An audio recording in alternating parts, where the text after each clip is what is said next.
Hey guys, welcome back to another video. This is Anushya Agrawal and you're watching channel Unicom.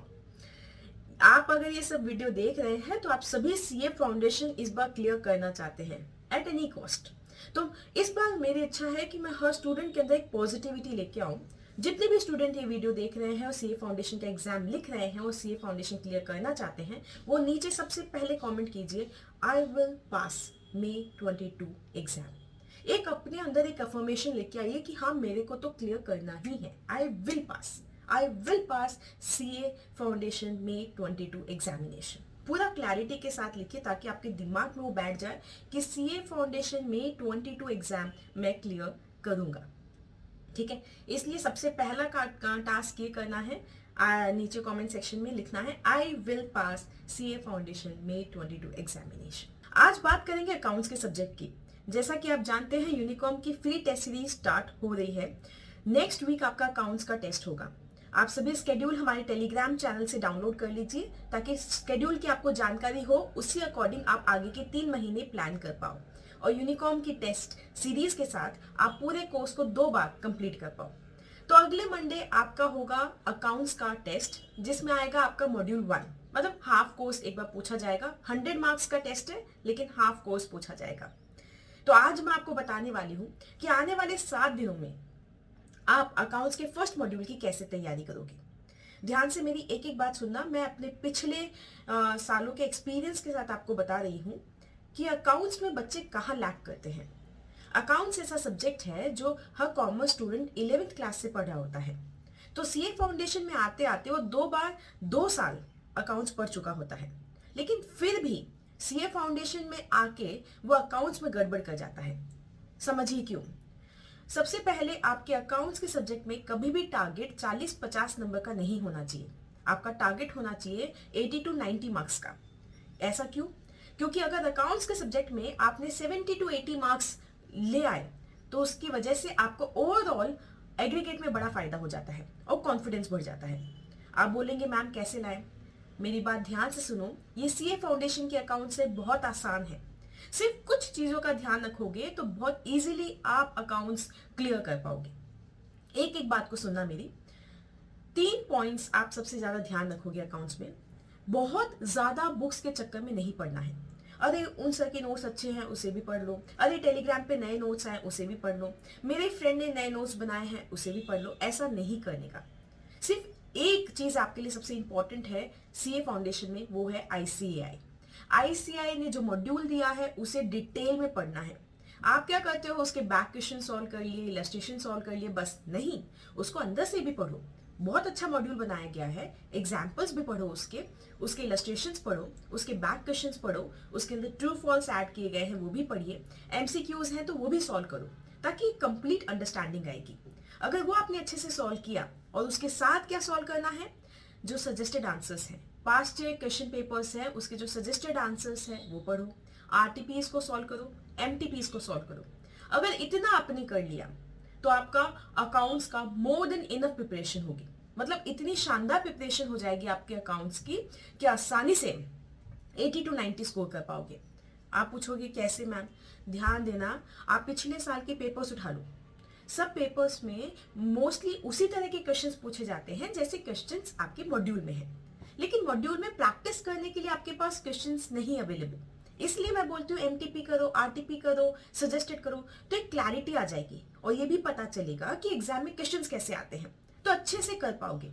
तो ये चीज अपनी गांठ बांध लो। सीए फाउंडेशन के लिए, अकाउंट्स के लिए स्पेसिफिकली आईसीए का मॉड्यूल, उसके बाद सजेस्टेड आंसर्स, आरटीपीस और एमटीपीस, बहुत अच्छे आपके पास क्वेश्चन बैंक भी बन जाएगी और आप आसानी से उस चैप्टर को समझ भी पाओगे। अब आप पूछोगे मैम कितने साल के हम सजेस्टेड और आरटीपीस, एमटीपीस ये सब सॉल्व करें? मैं सजेस्ट करूंगी पिछले 2 साल के, मतलब 4 अटेम्प्ट के, क्योंकि इतना लेजर टाइम भी आपके पास नहीं होगा कि आप बहुत सारे सालों के कर पाओ। इसलिए मेरे अकॉर्डिंग पिछले 4 अटेम्प्ट के अगर आपने आरटीपी, एमटीपी ये सॉल्व कर लिया तो आपका काफी आपको एज मिल जाएगी। अब आपको अगर ये सब एक जगह कलेक्टेड चाहिए, हर एक चैप्टर वाइज चाहिए, तो वो हम टेलीग्राम पे प्रोवाइड करते हैं। इसलिए मैं आपको बार बार बोलती हूँ हमारे टेलीग्राम चैनल को ज्वाइन कीजिए, नीचे लिंक दिया हुआ है डिस्क्रिप्शन बॉक्स में। उसमें मैं चैप्टर वाइज आपको इन क्वेश्चंस ये क्वेश्चन बैंक प्रोवाइड करती हूँ, जिसमें आपके आ जाते हैं आपके आरटीपीज, एमटीपीज और प्रीवियस ईयर क्वेश्चन पेपर्स। ये समझ आ गया पहली पॉइंट कि पढ़ना कहाँ से, क्लियर हो गया। आने वाले 7 दिन में आपको 6 चैप्टर्स कवर करने, कहाँ से करोगे ये मैंने आपको बता दिया। अब दूसरी चीज ध्यान से देखना, क्या समझने की चीज है। देखो अकाउंट्स में गलती कहाँ होती है आपके, वो समझो। गलती नॉर्मली स्टूडेंट 3 जगह करता है। एक तो या तो उसने कॉन्सेप्ट क्लियरली नहीं पढ़ा, उसे समझ में नहीं आया। तो अगर अंडरस्टैंडिंग में प्रॉब्लम है वो कैसे दूर होगी, जब पढ़ते हो उस समय ही आपको कॉन्सेप्ट को क्लियर करना है, अपने बेस को क्लियर करना है और लॉजिक्स के साथ पढ़ना है। रूट को समझना है कि आखिर ऐसा क्यों है, डेबिट किया तो क्यों किया, क्रेडिट किया तो क्यों किया। पहली बात तो ये। दूसरी गलती होती है उसकी प्रेजेंटेशन में। मतलब अगर आपने अकाउंट अच्छे से नहीं बनाया है, अच्छे से प्रेजेंट नहीं किया है, बहुत मेसी सा पेपर बनाया है, उसकी वजह से मिस्टेक्स भी ज्यादा होती है। जो क्वेश्चन में पूछा गया है वो नहीं लिखा, कुछ और ही लिख के आ गए हो। तीसरी गलती कहाँ होती है आपकी, सिली मिस्टेक्स। बहुत ज्यादा स्टूडेंट्स सिली मिस्टेक्स करते हैं। तो इन तीनों चीजों को कवर करना है। ये चीजें कैसे कवर होंगी, जब आप टेस्ट लिखोगे। इसलिए इस टेस्ट को एकदम सीरियसली लोगे। 7 दिन में प्रिपरेशन करके सीरियसली मंडे को जो मैं पेपर प्रोवाइड करूंगी आपको टेलीग्राम में, वो पेपर लिखना है बैठ के। चाहे आता हो या ना आता हो, लिखो, जानो, अपनी हालत तो पहचानो कि कहाँ स्टैंड कर रहे हो, उसके अकॉर्डिंग फिर आगे मेहनत करोगे। ठीक है, तो ये आपको दूसरी चीज समझ में आ गई। तीसरी, देखो जब हम प्रिपरेशन करते हैं ना, हार्ड वर्क बहुत अच्छी बात होती है, करना चाहिए, लेकिन हार्ड के साथ स्मार्ट वर्क करना चाहिए। ये समझो कि कौन से चैप्टर में से क्या इंपॉर्टेंट है और मुझे किस तरीके से उसे पढ़ना है, किस तरह के क्वेश्चंस आते हैं इस चैप्टर में से, उस अकॉर्डिंग आप पढ़ाई करो। ऐसा नहीं है कि पूरा बुक आप कवर टू कवर पढ़ो, तो जरूरी नहीं कि इतना पढ़ लोगे तो मार्क्स आ जाएंगे, लेकिन उसकी बजाय वो पढ़ो जो मोस्टली आईसीआई पूछता है अपने एग्जाम में, जो मेन पोर्शन है, इंपॉर्टेंट पार्ट है, उन सब चीजों को बार बार कवर करो ताकि एग्जाम में अच्छे से लिख पाओ। ठीक है, मैं आपको इन तीनों में हेल्प करूंगी।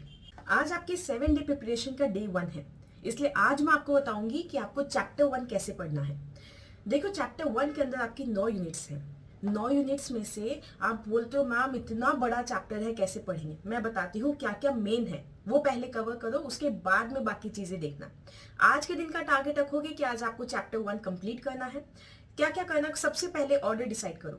सबसे फर्स्ट आप कवर करोगे capital and revenue expenditures and receipts, जो है यूनिट नंबर 4, क्योंकि इसमें से मोस्टली क्वेश्चंस आपको दिख ही जाते हैं एग्जाम में, ट्रू एंड फॉल्स पूछे जाते हैं इसमें से। तो इसमें से आप ये वाला चैप्टर अच्छे से पढ़ोगे।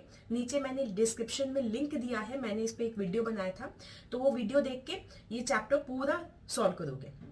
ये चैप्टर क्लियर होने के बाद सेकेंड यूनिट में आना, unit number 5, that is contingent asset and contingent liability. ये वाले से कई बार क्वेश्चन पूछ लिया जाता है। नॉर्मली इससे भी आपको पूछने को मिलता है, ट्रू फॉल्स या फिर थ्योरी का क्वेश्चन कभी आ सकता है।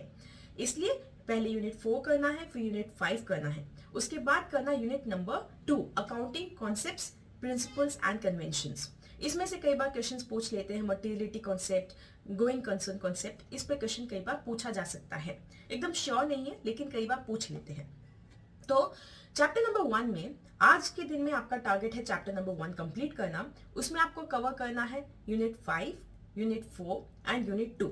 बोलोगे मैम बाकी चैप्टर्स ऐसे ही हैं क्या? नहीं, बाकी चैप्टर्स भी इंपॉर्टेंट है, जैसे आपका यूनिट नंबर 7 भी इंपॉर्टेंट है, about valuation principle, accounting estimate. उसके बाद आपका टर्मिनोलॉजी का जो चैप्टर है ग्लॉसरी का, वो बहुत इंपॉर्टेंट है क्योंकि वो अकाउंटिंग की इंफॉर्मेशन देता है, आपको डिफरेंट अकाउंटिंग टर्म्स के बारे में बताता है। लेकिन मैं देख रही हूँ कि ये बहुत यूनिट नंबर 3 बहुत बड़ा चैप्टर है और इसमें बहुत सारे टर्म्स हैं, तो याद रखना बहुत मुश्किल होता है। इसलिए मैं आपको एक शॉर्टकट बता रही हूँ। यूनिट 2 किया आपने, यूनिट 4 किया आपने, यूनिट 5 किया, ये तीनों तो पूरा कवर करोगे। उसके अलावा जितने भी यूनिट्स हैं उन सबके बैक क्वेश्चंस कवर कर लो। सबके ट्रू एंड फॉल्स कवर कर लिया, थियोरेटिकल क्वेश्चंस जो दिए गए हैं वो सब कवर कर लिए। अगर आपने इतना भी कवर कर लिया तो आप चैप्टर 1 को नियरली 80 to 90% कवर कर चुके होंगे। तो जितने भी चैप्टर 1 से 80 to 90% क्वेश्चंस आपके कवर हो चुके हैं। इसलिए ध्यान दो, आज का दिन है, चैप्टर 1 कंप्लीट करना है, स्केड्यूल के अकॉर्डिंग जाना है, तो ये 3 कर लो। उसके बाद अगर आपके पास टाइम बचता है तो डू यूनिट नंबर 7, और फिर उसके बाद भी अगर आपके पास टाइम बचता है तो यूनिट नंबर 3, और बच सकता है क्योंकि आपको कैपिटल एंड रेवेन्यू एक्सपेंडिचर में अराउंड 2 आवर्स में हो जाएगा। ये contingent asset and contingent liability around 1.5 घंटे में हो जाएगा। Accounting concept principles and convention 1 घंटे का ही चैप्टर है। इसके बाद आपके पास टाइम बचेगा, आप यूनिट नंबर 7 करना, फिर उसके बाद यूनिट नंबर 3 करना, ये भी कवर कर लो। और लेकिन ये ध्यान रखना, ये चाहे ये डिटेल में भी नहीं करोगे तो बैक क्वेश्चंस करना बहुत जरूरी है। ट्रू फॉल्स करोगे और वो उसके थ्योरी क्वेश्चन है वो सब करोगे। उसके अलावा मैं आपको चैप्टर नंबर 1 की जो थ्योरेटिकल फ्रेमवर्क वाला चैप्टर है उसमें आरटीपीएस के सारे क्वेश्चंस की लिस्ट प्रोवाइड कर सकती हूँ टेलीग्राम पे। अगर आपको चाहिए तो नीचे कमेंट सेक्शन में लिखना। तो ये मैंने एक क्विक अपडेट दिया कि चैप्टर नंबर 1 आपको कैसे प्रिपेयर करना है। इससे रिलेटेड जो वीडियोस हैं वो नीचे डिस्क्रिप्शन बॉक्स में जिनके लिंक्स दिए गए हैं, आप वो वीडियोस देखिए और प्रिपेयर कीजिए। कहीं पे कोई भी डाउट आता है तो मुझसे पूछिए, क्योंकि आने वाले 7 दिन में मैं आपकी मेंटोर हूँ फॉर अकाउंटेंसी मॉड्यूल 1, और मैं आपको मेरा टारगेट है कि मुझे आपको वो प्रिपेयर करवाना है। आपको टेलीग्राम पे आज आपको टेलीग्राम पे इस जो चैप्टर नंबर 1 है उसके रिलेटेड मटेरियल मिलेगा, लेकिन मुझे नीचे कमेंट सेक्शन में बताओ कि क्या चाहिए। क्या आपको चैप्टर नंबर 1 से रिलेटेड आरटीपी, एमटीपी इन सब के क्वेश्चंस चाहिए, ट्रू एंड फॉल्स चाहिए? मैं उसी अकॉर्डिंग टेलीग्राम पे आपको शाम को 5 बजे material provide करवाऊंगी।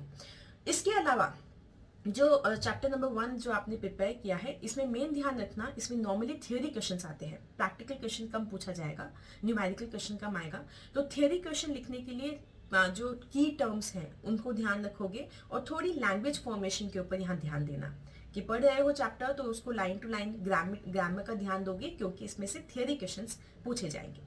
Okay, I hope मैंने थोड़ा बहुत आपको गाइड किया है कि चैप्टर नंबर 1 कैसे आपको प्रिपेयर करना है। नीचे कमेंट्स में हमारे साथ इंटरैक्ट करते रहिए, क्योंकि ये बहुत ज़रूरी है, मुझे पता चले कि आपकी रिक्वायरमेंट क्या है और उसी अकॉर्डिंग मैं आपको आगे गाइड कर पाऊँ। Okay, I see you again tomorrow with another video on chapter number 2. Keep commenting in the comment section below. I'll see you next time. Take care. Goodbye. Bye bye.